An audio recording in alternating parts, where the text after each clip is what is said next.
70 yılı 6 ayının 10 günü. Küşlük tamaqqa ögünüştikilerini çoğun atarətinin aşxanasıға elib mağanda ruxsat sorab öyge kirsem, dadam sığımның oğlu bilen öyde içi pışqandek yalğız oltırgan iken. Dadamға qarab zerikip qaldınız mı, ballar işten qaytmadı mı dedim. Dadam, bilmeymen, bugün könglim bek yaman bolup, içimge sığmay turmen. Onun üstüge xonşularının toxusi yugurib kelip, bizning ishikdan uyga qarab, toxu xo'roz bo'lib chillagan edi, qo'g'ladim. Ammo ko'nglim shumlashib qoldi. O'tganda shu to'xu Musabekni so'lab qo'ygan uyga berib, bir necha kun chillig'ini ko'rib, to'xumu xo'rozdek chillaydigan deb yaratmagan edim. 2 kundan keyin masala topshirtish uchun yolg'iz uyga so'lab tutib turgan Musabekni eslib o'lib oldi deb o'likini elib kelgan edi. Bugun u to'xu bizning ishga kelib chilladi. Tutib alsam bo'ynini burab uzvatgan bo'latdim deb ko'ngilsizligi ichiga sig'may o'ltiribdim. Xudoyim saqlasin, hech narsa bo'lmas deb ko'nglini yasab qo'ydim. Lekin bu ish menga ko'ngilsiz tuyuldi. Hammamiz tamoqqa o'ltirgan edik. Eshik oldimizga yo'g'on bir qora mashina kelib to'xtadi. Uydan yugurishib chiqdik. Mashinadan tog'amning ayoli Mahfuza hada va uning qizlari ham tuqqanlardan bir qancha odam bor edi. Bularning kelishidan bir ko'ngilsiz ahvolning yuz berganligidan yuragimiz cho'chib, nima bo'ldi, nemishqa keldinglar deb taraf-tarafdan savol yog'dirib, ularning nima uchun kelganligini bilishga oldiraydik. Mahfuza adam Tünügün Zeki ağzını idarəsinin gap qılalmaz halda uyga elib kelib tashlagan edi. Bugun vafot bo'lib ketdi dedi. Shunda qattiq bilindiki beshimga birsi qaltak bilan urgandek bo'lib, beshim qiyib ko'zim qorong'ilashib ketdi. Kutilmaganda bu ig'ir qayg'u hammamizga bekmi qattiq tuyuldi.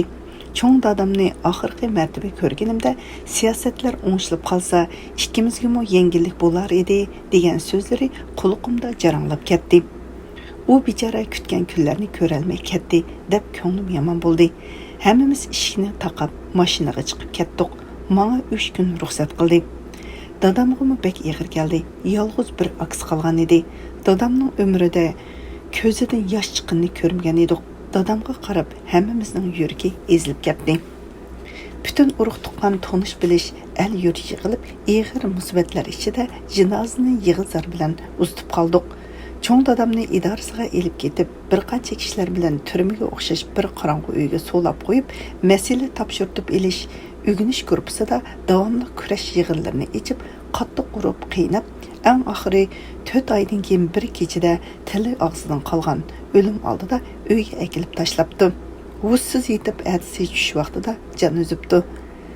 Biz uchun ig'ir qayg'u, cho'ng yo'qotish bo'ldi.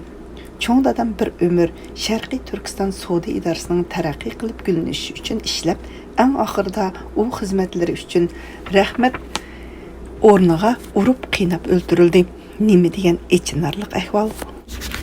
70 yılı 20 iyun mən çoğun dadamның 3 nəzərəsindən keyin qaytıb gəldim. 10 gündən keyin dadam bilan singlim Firdavs yenib gəldi. Ular ishikdan kiribla. Bugun Ürümçinin içində shundoq bir dahshat voqea yuz berdi deb dadam bilan singlimning ranglari qochgan ovozlari titrab chiqatdi.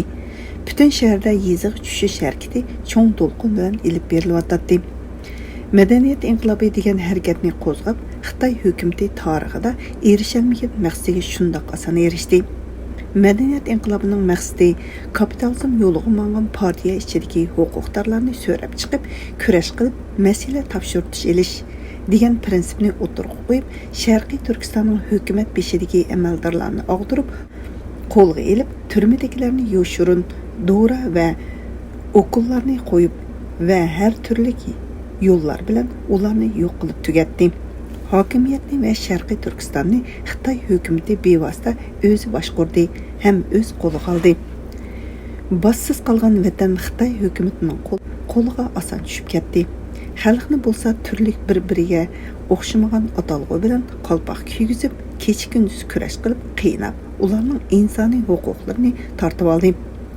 Bütün idora, zavod, korxona va mahalladagi milliylarni yiroq-yiroq yezlarga haydab, yezig'i tushish harakatini boshlab etdi. Bu siyaset yanıla millilarga qartılgan bolup, bechara xalq iş orunlardan, elibatqan maaşlardan, öy-joy makonlardan ayrılıp, quruq qo'l ketishga majbur bo'ldi.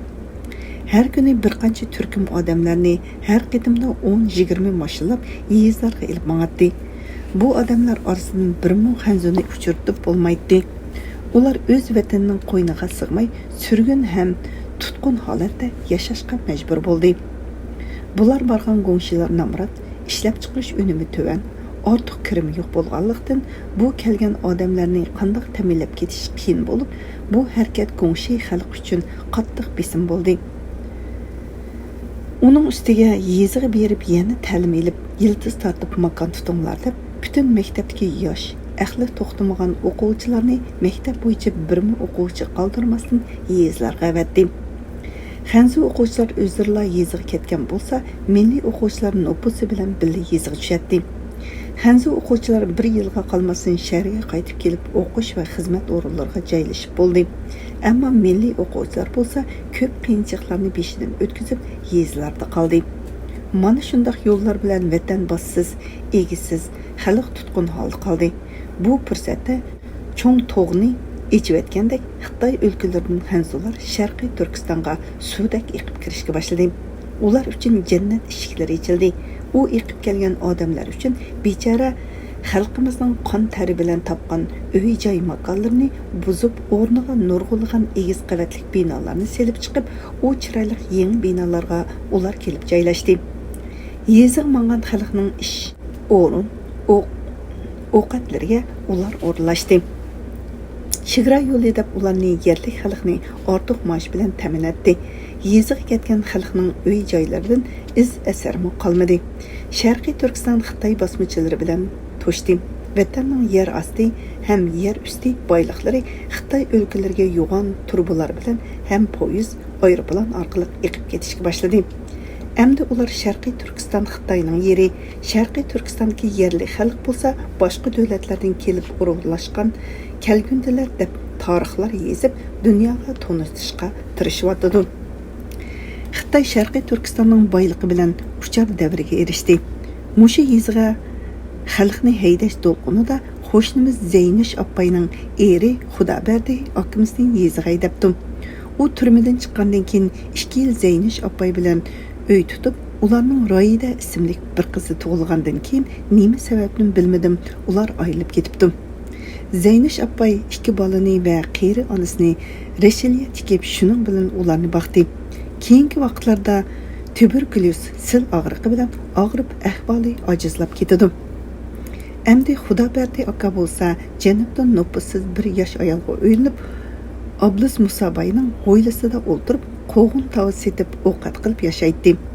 Bu yeziga tushish siyosatida Xudoberdini yeziga haydaydi. Bu xabarni anglagan ayoli yeziga bormaslikning amalini o'ylab, eridan ayrilish uchun Ablis Musabayning o'g'li Rishadga Xanzucha tarjima qildirib, sotga ayrilish arizasi yozdi.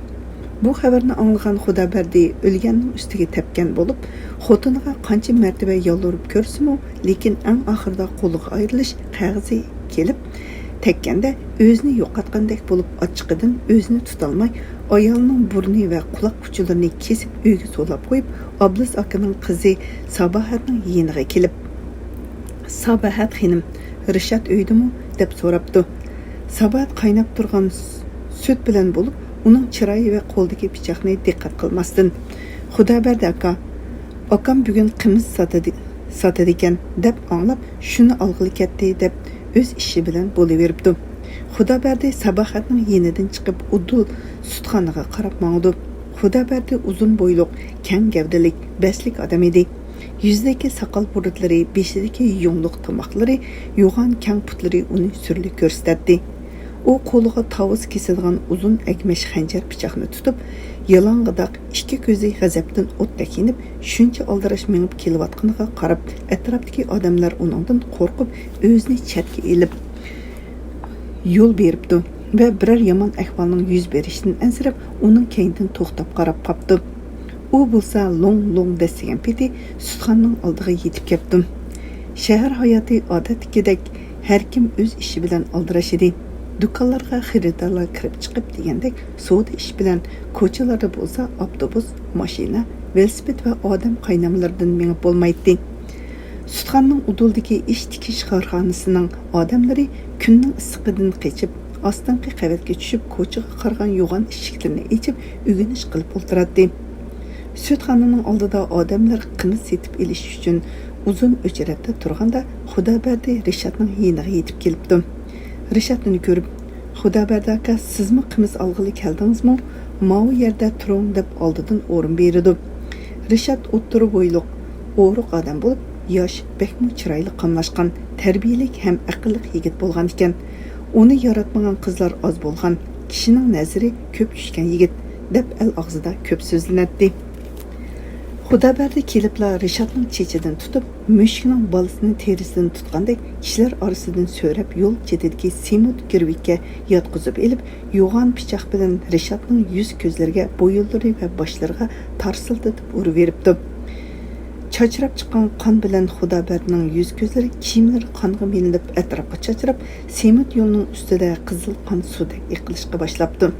Hech kim uning yeniga berib Rishotni qutuldirib ololmay, dehqonchilik sayminini sotadigan do'kondagilar ketman jo'tu sopalarni urunglar uni deb ko'chaga chiqarib etibdi. Kaltak tutgan odamlarning birsimi uning yeniga kelolmabdi.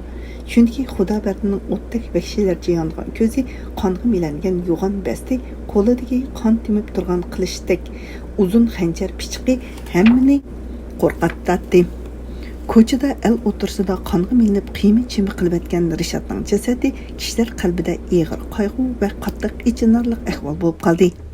Ko'chadagi xotin-qizlarning chaqirashlari, yig'lashlari, erlarning uni urmamsan deb tovlashlari, kishilarning yugurashlari shu muhitni texmi qo'rqinchli, surlik va dahshat qilib ko'rsatdi. Hatto qurolliq soqchilarmi kelib, atrofdan cho'gilib, hech narsa qila olmasdan bir bay o'qnim atalmabdi. U pichoqni ko'tarib devaylisa, butun odam kayniga dajib ketadi ekan. Rishotning bosh ko'z bo'yinlariga bo'lib, 32 yerni pichoq bilan chanab o'ltirib, ondan u pichoq bilan har qaysiga devaylab yurib, o'yladagi so'tlarni buzilmas uchun muz solgan o'rnining oldiga kelib, o'zini bo'g'izlab shu o'ringa qini eqib turganda, kaynidan birisi kelib tizining ostiga urib, yiqitib, qo'lidagi pichoqni tortib elib, o'zini sutxonaning qul harvasiga selib doktorxonaga elib manganda yo'l ustida jon uzibdi. Bu hamma odamga qo'rqinchli dahshat, yomon ig'ir vaqa bo'ldi. Buni ko'rgan bir qancha odam yurak og'riqlari tutib, kishilar ularni oran doktorxonalarga yetkazib, oylab davolanib, saqib chiqibdi. Ba'zi hamildor ayollarning bollari tushib ketibdi. Xabarni anglaganda Ablis aka bilan Sabohat aqlini yo'qotib bir kun hech narsani bilolmabdi. Rishotni doktor va soqchilar tekshirib, namoz degan vaqtida uyga elib kelib, issiq kunda qoldirib bo'lmaydi deb, shundoq chapsan yuyib, meyitni yerga qo'yish uchun elib mengibdi. Rishot o'ylanib ayoli bilan Tianjin shahrida yashab kelgan ekan. Rishotning onasi Ruqiya Gul xonim rak kasali bilan og'rib, ahvoli og'irlashgandan keyin Rishot 2 yoshli o'g'lini elib, opasiga ko'rsatib va onasining oxirgi vaqtlarda birga bo'lish niyatida kelgan ekan. U kelib ko'p o'tmasdan Ruqiya Gul xonim vafot bo'lib, onasining 40 nazrini o'tkazibla qaytaman deb hozirlik qilib turganda, o'ylamagan yerdan vafot bo'lib ketdi. Uning ayoli vaqti yaqin bo'lganlikdan Rishot bilan birga kelolmagan ekan. Rishotning vafotidan bir necha kun keyin ikkinchi o'g'li dunyoga keldi. Bu bechora bolaga ota didorini ko'rish nasib bo'lmabdi. Soqchilar Xudoberdining uyini ichib, ayolni doktorxonaga elib berib, burni bilan quloqlarining parchalarini tepib tikkan bo'lsa-mu, lekin quloqlari tutmay, burni tortiq bo'lsa-mu, tutib saqibdi. U yeziga bormaslik uchun qancha qilsa-mu, doktorxonadan chiqish bilan bir kun turg'izmasdan yeziga elib ketibdi. Xudoberdining o'ligiga qonun bo'yicha o'lim jazosi berib, jinoyatchilar qabristoniga opirib, 3 pay o'qni osmonga qartib etib, o'lim hukm ijro qilindi deb shu yerga ko'mib qo'yibdi. Xudoberdi o'lib 1 yildan keyin Zaynish opaymu shu koni kesili bilan saqiyolmasdan vafot bo'ldi. Xudoberdining 2 bolasi ota-onasiz ko'p ig'ir turmushlarda cho'ng bo'lgan. Keyin ansam g'ayrat yigit bo'lib, yetilganda iz deraksiz yo'qib, singlisi rayida bir qancha yillar izlab hech qanday xabar ololmabdi. 71 yili 2 ay. Salomatligim yaxshi bo'lmag'achqa shaharga kelishga to'g'ri keldi. Doktorga ko'rinib bo'lib uyga kelib turishimga eshikdan Salih avzi kirib keldi. Salomlashib, "Ko'rmamsan, bugun sen to'g'riliq anglaganlarimni dey deb kelsam, o'zingmi kelib bo'lib qapsan. Bugun ko'chada sen to'g'riliq qiziq so'z angladim." Beyha Daloning oldiga kelganda yo'lning u chetida nurg'un odamlar o'lishib, o'tirda Madahning ko'chini yong'itib unlik so'zlayotgan so'zni anglab turadi. Menmi u yerga bordim. U Madah Hazrati Alining 2 bisliq qilichini maqtab, Hazrati Ali qilichini bir silsa, kofirlarning qolisi yerga xuddi soyning teshidek dölinib qoldi ekan, deb Hazrati Ali va islom to'g'riliq so'zlab, oxiriga kelganda hozir bizdimi mundaq botur qaysar qizlarimiz bor. Söyüngül degan tatar qizi kofirlar urib dastlab chaylab, endi o'ldi desa, o'rnidan sakrab turdi ekan. Yana urib chaylavatsa, yana hech nima bo'lmagandek sakrab turdi ekan. Kofirlar har qancha o'rsimi o'ltirolmabdi. Uni Alloh farishlarini avatib saqlaydi. Kofirlar uni o'ltirolmaydi deb shuncha xalq oldida seni maqtab so'zlab o'ltirdi dedi. Salih avzi yolg'on so'zlama dedim. Salih Mollashev: "Agar men o'z qo'lqim bilan anglamasam, o'zimmi ishonmagan bo'lardim. Men hargiz yolg'on so'zlab yurmayman. Men sana bir narsani dey. O'tganda sen Qizil Soyda ishlab yurganda 12 otliq odam sizlar ishlagan yerga bordimi?" dedi. "Ha, bordi" dedim. "U odamlar seni urib o'ltirib yetibdi" degan xabar tarqalganda ko'rib kelish uchun borgan edi. 5-atratdagi vaqtinglarda sendan hol so'rash uchun 2 kishini avatgan. Ular sana salomni yetkizgan. Bu rostmi? Har holda qancha jafo tarsangmi, lekin xalq qalbida yashaysan. Singlim, o'zingni baxtli bilsang bo'ladi. Men Madahni umrimda meni biladi deb o'ylamagan edim. O'z quloqim bilan anglaganda hayron bo'lib ketib qoldim. Mayli u qandoq so'zlasin, bu sana qilgan hurmat dedi. Yana o'tganda Dongsandan kelgan bir odamni tutib elib, Söyüngülni urib o'ltirgan odamlar sarmi deb toza uribdi. U odam, "Nima deysizlar? U kim? Men bilmayman. Bizning Dongsanda undaq odam yo'q" deb qo'rqindan hech nimaga qaramasdan uyiga aran ketyapti. U odamni sizlar bilan mashinasi remont zavodida birga ishlagan bolalar ko'ribdi. Shular menga so'zlab berdi dedi. Bu so'zni anglaganda keyin Jatayning o'zi yodimga keldi. Kenjatay odatda bizning uyning oldidan o'tishdan qo'rqib, yiroq yo'llar bilan aylanib yuradigan aktiv chaparmalarning birisi edi. U o'qimagan, savotsiz, siyosat, madaniyat, inqilob deganlarni anglabmi ketilmaydi. U faqat tashkil o'tirg'i qo'ygan ishlarni aktiv rol o'ynaydi. Bu odam bizning uyga qandoqlar kirib qoldi? Nima ish bor ekan? Kurash qilish uchun chaqirib keldimi nima deb qarab qoldim. U supining chetiga kelib o'ltirdi. Qisilganda xijolat holda menga qarab, "Men sendan kechirim so'rab keldim. Bizning xalq menga molga o'xshash nega haydasang shu yerga mangdi. Men bu tashkilning so'zi bilan seni urgan ekanman. Sen meni kechirgin. Men sana bundan keyin hargiz yomonlik qilmayman. O'tganki seni urgan ishlarim uchun men sendan kechirim so'rayman. Meni kechir" deb yolvordi. Tashkil bizga ular xalq dushmani, ularni urib o'ltirvatsanglarmi bo'ladi, qo'rqmay uringlar desa, tashkilning so'ziga kirib seni urgan ekanman deb yana takror yolvorib kechirim so'radi. Men kutilmaganda bu so'zga ajablanib, nima deyishimni bilmay turib qoldim. Men Nansanga kelib bundaq bir so'z emas, issiq yuz bilan qaragan bir odamni ko'rmagan edim. Men Kenjatayga, "Sen degandek menmi shu xalqning biri? Xalqdan ranjigili bo'lamdi, men sendan ranjimayman" dedim. Sofiya mening so'zimga xafa bo'lganda Kenjataydan, "U vaqtda u xijil bo'lmasdan urushni urib bo'lib, bugun nemishqa kechirim so'rag'ining kelib qoldi" dedi. "O'zinglar bilasizlar, men o'qimagan bir nodonman. Tashkil nima desa shuni ishlab keldim. Tashkil uri desa shundaq uradigan ish o'xshaydi deb o'ylab qoptiman. O'tganda sharga borsam, tuyuqsiz yinimda 4 odam paydo bo'ldi va menga o'lgin kelmasa ovozingni chiqarmay biz bilan mang deb meni ilib mangdi. Shunda qo'rqdim. Ularga gapmi qila olmadim. Biz yo'g'on bir zalga kirdik. U yerda nurg'un odamlar bor ekan. Ular menden so'roq qilishga boshladi. Söyüngülni urib o'ldirgan odamning birisi senmi? Deb to'g'ilgan edi. Shundaq qo'diqdimki, og'zimga so'z kelmay g'achchilishib ketdim. Yo'q, u o'lmadi, u hayot deb to'g'ladim. Uni urg'uchilarning biri senmi? Deb vaqiradi. Yo'q, ha, boshliqlar ur degandan keyin bilmasdan urib qo'yibdiman. Kechiringlar deb yolurdim. Bir o'rindiqni dum qilib yotqizib qo'ydi. Uning ustiga menimi dum yotqizdi. Shu yerdagi hamma odam quyruqimga birdan urib chiqdi. Bundan keyin uningga qo'l tekkizguchi bo'lma. Yeni berib tashkilgida uningga eg'irchilik kelgan. Biz bir kechada berib, sizlarni joyga o'tib kelamiz. Angladingmi? Deb mendan va'da ilib qo'yibdi. Tuqqanlarning uyiga aran minib yetib oldim. 2 hafta qopolmay qoldim. Qattiq urvatdi. Men ularga sangi berib kechirim so'rayman deb va'da qildim, dedi. Uning so'ziga ancha ishongim kelmagan edi. Biz parang bilan xeyli uzun o'ltirib qoldik.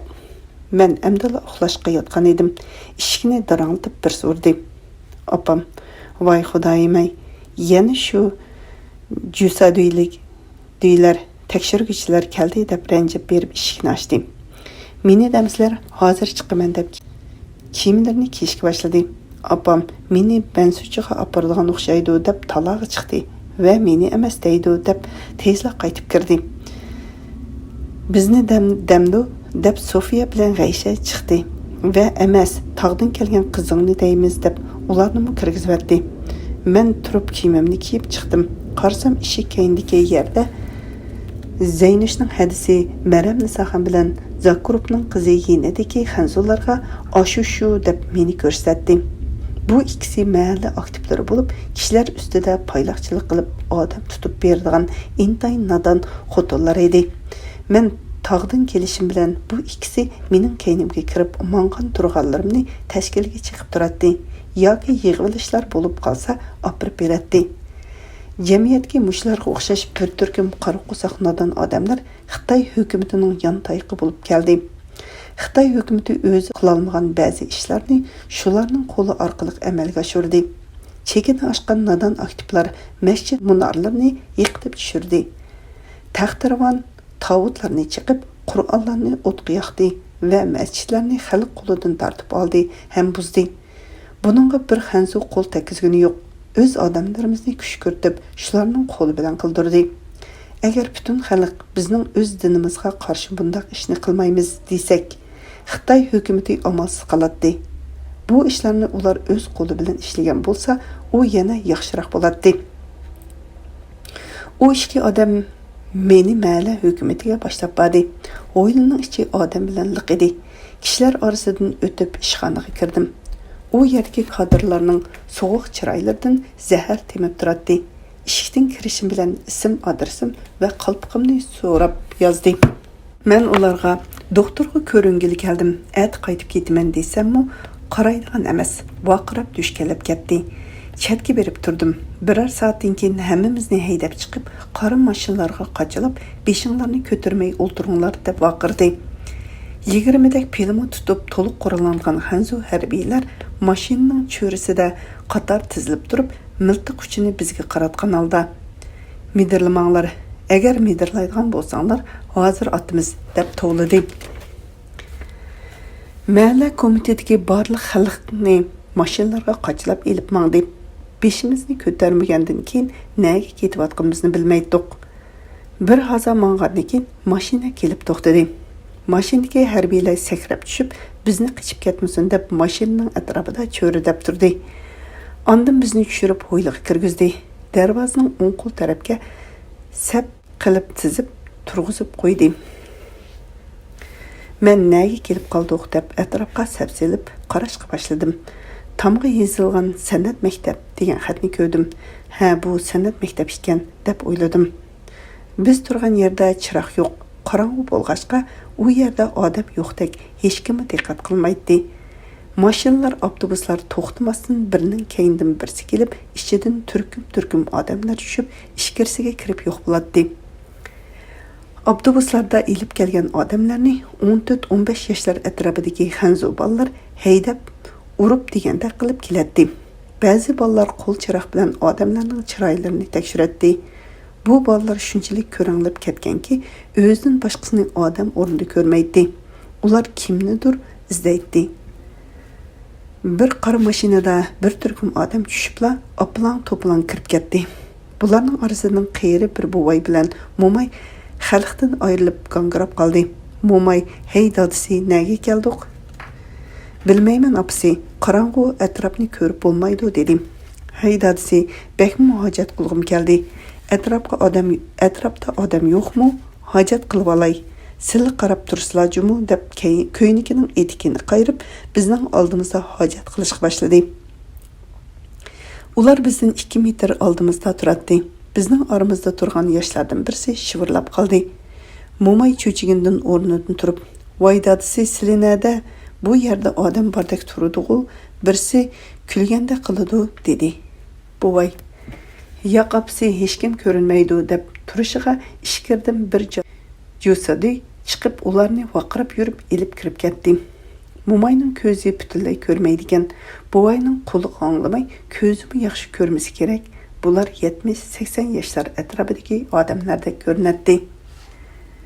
Kayni-kayndan uzilmasdan kirayotgan odamlarga qarab, bularni nagimi o'rlashtirayotgandi deb o'ylab, atrofga qaradim. Butun hovlida qurolli harbiylar u yoqdan bu yoqqa chepib yuradi. Ishkirki hovlida harbiylarning vaqirab birsini urayotgan, kimdir birsining tayoqda chidamasdan "Voyjon deb to'lg'an ovoz anglanadi. Kimdir birsining yig'lagan va bir muncha odamlarning vaqirashlari va xanzu tilda og'ziga olg'usiz so'zlar bilan tillayotgan ovozlar chiqadi. Nima bu yer odam qiynaydigan o'rinmi deb o'ylab hayron bo'ldim. Biz bir mashinadan tushgan 30dan ortiq odam midir qilmasdan ovoz chiqarmay qorong'uda jim turardik. Shunlashqimi hech kimning diqqatiga tushmay, mushu yerda turib qolgan o'xshaymiz.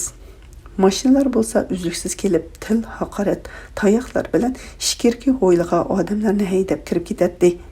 2 soatdan keyin ishkirdan chiqqan bir jasudiy Hansu bizning yenimizdan o'tib ketib etib, oramizda yo'talgan birisining ovozini anglab, yenimizga kelib cho'chib qoldi. "Voy, nima qilib turibsizlar bu yerda?" deb bizga texmi yiqirib kelib, sinchilab qarashga boshladi. Aramizdan birisi, "Bizni mushu yerga turg'izib qo'ydi" dedi. "Meninglar" deb bizni ishkirki hovliga boshlab elib kirdi. Erlar sol qo'l tarafdagi ishga kirib ketdi. Ularning orasida ayollardan yolg'iz men edim. Meni kaynidan kelgan ayollarga qo'shib, o'ng qo'l tarafdagi bir cho'ng zalga elib kirdi. Zalning ichi ayollar va bolalar bilan liq to'shib, mang'udek orliqmi qolmagan edi. U zalda ustal o'rindiq degandek bir narsa yo'q. Yalang'och bo'lib, odamning ko'pligidan havosi bekmi ig'ir edi va chiroqni to'liq yondirmag'ach, atrof gugum qorong'u. Kishilar bir-birisining yuzini aram farq qiladi. Bir zal ayollar orasidan harbiy kiyim kiyib qo'lga miltiq tutgan Hanzu qaravollari o'ltirgan ayollarning beshidan atlab, u yoqdan bu yoqqa minib qatraydi. Bütün ayollarni o'ltiringlar deb qish kuni shu sovuq yerga o'ltirtib qo'yib, hech kimni midir qildirmasdan vaqirab boshqirib yuradi. Men ayollar orasidan asta minib, zalning eng keyniga o'tib, chatga berib o'ltirdim. 2-3 tun bola yetilib kelgan ayollarim ko'p edi. U bechara bolalarning uyqusi kelib, yana bir tarafdan qo'rsoq och ham sovuqda to'nglabmi yig'laydi. Bolalar yig'lasa, Hanzu harbiy kelib, yig'layotgan bolani puti bilan birni tepib, "Vaqirma" deb tovlagan edi. Yenida o'ltirgan ayol chidamasdan o'rnidan turib, "Sen qanday harbiy? Bu kichik bolaning nima gunohi bor? Sen partiya siyosatini o'rganmagan o'xshaysan" deb so'zlishi bilan, "Mana partiyaning siyosati" deb miltiqning paynik bilan keltirib turib, bir nechini so'qqan edi. U ayol hushidan ketib yiqildi. Yig'layotgan bolalarning demi ichiga tushib ketdi. Atrofdagi bir necha ayollar birdek uningga "Sen jallodmi? Nemishqa odam urasan" degan edi. Miltiqning paynik bilan ularni urib yiqitdi. Bir nechining beshini yerib, bir qanchaning burni qanab degandek o'plang-to'plang bo'ldi. Shu orliqda miltiqni ayollarga tanglab, "Endi ovozingni chiqarsang otaman" deb tovladi. Yenida o'ltirgan boshqa cho'ng ayollar, "Hay-huy, jim bo'linglar. Bu yerda ushshaq bolalar bor. Bulardan nima siyosat, nima qonun, nima yaxshilik kutisizlar, jim bo'linglar deb ayollarni bosdi. Bu zolimlikni ko'rib mening ichim yomon bo'lib ketdi. Tavba Xudoyim, bu xonishlardan qachon qutularmiz deb ko'ngli eski bo'ldi. Yenimda o'tirgan ayollar ko'z yoshlarini surtib yig'lashdi. Butun zol chivin ussa, onlarlik jimjit bo'lib qoldi. Bir kecha soğuq semot yer ustida medir qilmasdan o'ltirib tong atqizdik. Bechara bolalar uyquga chidamasdan shu soğuq semot yer ustida dirildab uxlash yotdi.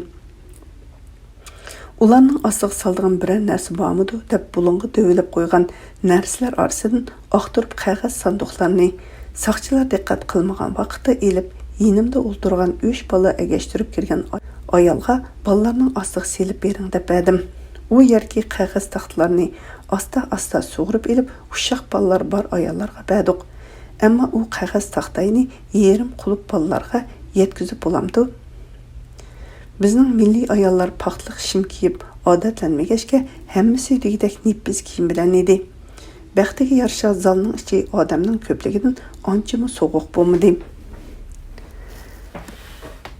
Tong itishi bilan 13-15 yoshlardagi xansu bolalar to'plashib kirib, butun odamni tizib, hammaning chiroyiga qarab, kimnidir izlaydi. Birer soat oshgandan keyin ular chiqib ketdi. Soat 10lar bilan har birsimizga birdan qo'noq mo'mi taqatdi. Suvmi keltirilmadi. Muzdek mo'mini suvsiz yegandan keyin endi nima bo'lar, qachon bizni ketkizar deb kutib o'tirdik. Nurg'un ayollar bilan tonish bo'lib qoldim. Hammasi mening bilan paranglashib o'tirishni yaxshi ko'rib, meni cho'rdab atrofimdan ketmay o'tiradi. Men ularga qiziq paranglarni selib kuldirib, ko'nglini ko'tarib qo'yatdim. Jenim qarinishim, sizni bek yoritib qoldik. Sizdan ayrilg'imiz kelmaydi deydi. Biz eng keyinda o'ltirganlikdan yenimizga saqchi shuncha ayollarni otlab kelolmaydi. Shunlashqa biz u yerda bir oz erkirak bo'ldik. Yenimizda o'ltirgan Oyshamxonada qarang fukam Suyungul, mushu ayollarga sapsilib ko'rdingizmi? Mushuncha ko'p ayollar ichida birmi xanzu ayol yo'q-ku? Zimin egalari bo'lgan bizga o'rin tegmay haydilib yurimiz. Bu siyosat Uyg'urlar uchun chiqarilgan o'xshamamdi. Ammo odam tutib, urib qiynag'uvchilarning hammasi xanzular. Qarang bu qandaq tangsizlikdan dedi. Yenimizda o'tirgan ayollarning bo'ynini so'zib, atrofga qarab, ras birmi xanzu ayol yo'q-ku deyishdi. Ayşem hada ras etisiz. Bunu bildiganlar bekmi oz sondagi odamlar.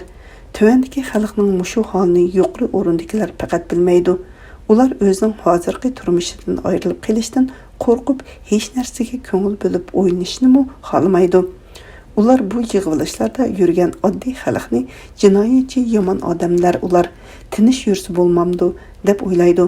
Hozir tuvan tabaqadagi xalqni yig'ishtirsa, keyin Xitoy o'lkalaridan odamlar minillab kelib, ularning hozirgi o'rnini tartib elib, o'zini qo'g'laganda ondan biladi. Lekin bekmi kechikib biladi, dedim. Oyshamxonada rost gap qildingiz. Bizga o'xshaganlar qiqindi so'qindi bo'lib yurganlarning dastlab turadigan yerimiz, taqobil keladigan kuchimiz yo'q. Turmushi yaxshilar o'z hayotidan rozi bo'lib, hech nima o'ylamay yashaydi, dedi. Men u ayolning so'zidan keyin Oyshamxonada siz burun nima ish qilgandingiz deb so'radim. Singlim, men o'tir maktabning o'qituvchisi bo'lib ishlagan edim. Istil tuzitish harakatida millatchi deb qalpoq kiygizib, yezig haydagan edi. Singlim bizning ahvolni siz bilasiz. Hozir men makonsiz yashayman, dedi. Uning so'zi tugamasdan taladin 20 dak xansu ballari kirib tovlab, hammamizni turg'izdi. Sep bo'lib orliqdan odam mang'udak o'rin qoldirib turdik. O'z-o'ziga patmay ketgan bolalar kerilib qo'ldagi tayoq bilan ayollarni noqib, beshingni ko'tir, tuz tur deb yana shu ayollarni orlab qarab chiqib ketadi. Biz o'z joylarimizga berib o'tirdik. Boyiq ayollarning birisi oy kuni to'shib eg'irlashib qolgan qo'rsaqliq ayolni boshlab kelib, bu ayolning qo'rsiqi og'riyotdi. Doktorxonaga elib bormasak bo'lmaydi deb Oyshamxon hada ikkimiz chiqib bir yo'lni topayli, dedi. Oyshamxon bir oz vaziyat tinchig'icha mushunda qilib turmasak bo'lmaydi. Bu yerdan chiqqandan keyin boshqa tarafga yo'l olaman deb asta menga shivirlab qoldi. Ondan u ayolga qanday qildiganligini o'rgatib chiqdi. O'rgatgan bo'yicha og'riqning og'rigan odamdek voyjallab tovlashga boshladi. Yenidagilar qattiqroq tovla deyishatdi. Ayollar to'plashdi. O'tirda vaqirab yurgan miltiqliq harbiy Xanzuni chaqirdi. U harbiy kelib qarab qo'yib, "Tovlama" deb chiqib ketdi. U ayol bizga qarab, "Voyjon, rostdan qo'rsqim og'rishga boshladi" deb kuldi. U chiqib ketgan qorovul saqchi yarim soatdan keyin qaytib kirdi. Uningcha u ayol rasmiy to'lg'inib yuzlaridan tarlar iqishga boshladi. U saqchi ikki qat ayolni yuri deb boshlab mangan edi. U bechora bo'lolmay qoldi. U ayolning ikki tarafidan Oyshamg'an hada bilan boya billa chiqimiz degan ayol qo'ltiqlab aran elib chiqib ketdi. Balki doktorxonaga aran ulgurishi mumkin. Oyshamg'an hada bilan billa chiqqan ayol qaytib kirmadi. Men ular qutulib ketgan o'xshaydi deb o'yladim. Alloh o'zi yordam qilib, yomonlikdan saqlasin. Sovuqda suv, tamoq yo'q semot ustida yotgan bolalar, cho'ng yoshdagi ayollar va kasal odamlar birining keyindan biri degandek og'rib va ba'zilari o'zini bilmay yetib ketdi. Ayollar doktor chaqiringlar, og'riqlarni ko'rsin deb to'lishatdi. O'tirdi yurgan harbiylar "Tovlama" deb vaqirib, miltiq payniki bilan urib, ayollarning og'zini yapatdi. Talada erlarning voyjallab vaqirashlari va so'roqchilarning tovlashlari ham tayoq ovozlari hech bisilmasdan anglanib turadi. Balki erlarni so'roq qilmasi kerak deb o'yladim. Ammo bu ovozlar odamning yuragini bekmu ezatdi. Ayollar bo'lsa midir qilmasdan o'tirib, vaqtni tinch o'tkazib Mana shu zalda 3 kecha kunduz bo'ldim. 3-chi kuni eshikning oldida birisining mening etimni tovlig'ini angladim. Men ayollar orasidan "Ha, men bu yerda" deb eshikka yiqirib, yerga aran yetib keldim. Eshik tubida qo'shnimiz Talayxonni ko'rdim. "Ha, siz bu yerdami? Uydagilar sizni izlab derikingizni ololmay yurgan edi. Sizning doktor qog'ozi bilan go'ngshidan ruxsat olgan qog'ozingiz nada?" dedi. "Mening yeshib qoldirgan kiyimimning yanchuqida" dedim. Talayxon o'zining Go'jingdan kelgan tuqqunini ilib chiqish uchun tonishtirish ilib kelgan ekan. U tuqqunni boshlab ketib etib menga "Uydagilarmi kelib sizni ilib chiqib ketadi" deb kulib qo'yib chiqib ketdi. Talayxon ismi Talayxon bo'lgani bilan o'zi talaylik bo'lmadi. Bularning oilasi yuqori tabiqada pomishchik deb hukumat oldida nazarband ayol edi. Talayxonning birdan-bir chiroyli, birdan-bir o'tkir, aqlli 5 o'g'li bor edi. U bolalarni har vaqtda yo'q sabablar bilan yoki yolg'on tuhmatlar bilan yig'ib olish va turmalarga selib ko'p xopchiliklar tortdi. Tush vaqti bilan eshik tubida bir Xanzu mening etimni tovladi. Yenimda o'tirgan ayollar "Siz chiqib ketadigan bo'ldingiz" deb quchoqlab xo'shashib qoldi. Men ketganda zaldagi odamlar shu burunqi peti hech kamlamasdan o'tirib qoldi. Xalq qattiq qiynalib ketdi. Bu bechoralar qachongacha mushundaq o'tirar deb ichim og'rib, keynimga qarab qo'yib chiqib ketdim. Darvoza tubida opam Sofiya g'ayshallar kutib turibdi. Meni chiqarganda ular bugundan qolmay Go'ngshiga qaytib ketishimni topilgan edi. Shuning uchun kash bo'lsin qaytib ketishga to'g'ri keldi. 5-rayonga boradigan avtobus bilan ketdim. Bu yerning Ganguga chiqadigan mashina bo'lmaganlikdan Sari cho'qining mashinasi bilan singlim Zakiyaning uyiga berib, ondan u yiqiga piyoda ketishni o'ylab Zakiyaning uyiga bordim. Ular endi tamoq o'tirgan ekan, meni ko'rib xushal bo'lishdi. Tamoqdan keyin men bolalar bilan yetib qoldim. Ular Mo'changning kechilik majlisiga ketdi. Men bek tatliq uyquda yetib, bu ikkisining qaytib kelganini sezmay uxlabdiman. Bir vaqtda singlimning "Endi qanday qilamiz?" degan andisha bilan chiqqan ovoz anglandi. "Nima bo'lgandi bularga?" deb turatdim. Eri Sabit. "Hammasini pash qilib aytmasam bo'lmaydi, pash qilaman" dedi singlim.